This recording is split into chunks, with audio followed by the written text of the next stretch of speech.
Meu cigarro é o perfume do mato. A bebida é água da fonte. A mão nunca vem só. Sempre tem as que vierem na frente, abrindo caminho para as mãos que estão na vida. Uma mão lava a outra e as duas lavam A bunda.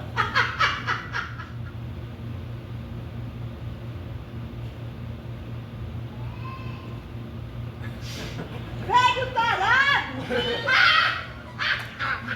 Muito bom, muito bom.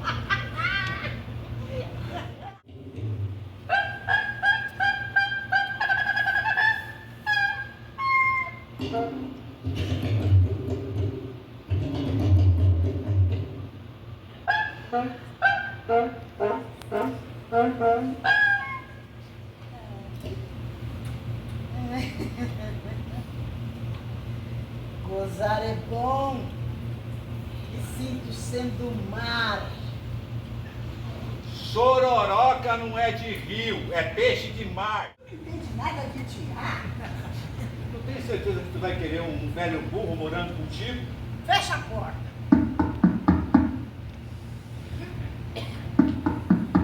Não bater não? 52. Ela subia num banquinho para lavar a louça. Ah, se foi? Essa daí não sei a data não. Mas meu pai disse que ela era 22 de abril.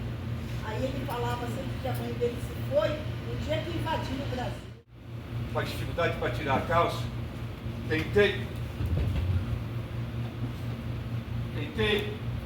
e caí. No banheiro eu tentei pedir ajuda, mas acho que ninguém podia naquela hora. Levantei bem devagar, peguei nas coisas, fui para casa tudo urinado.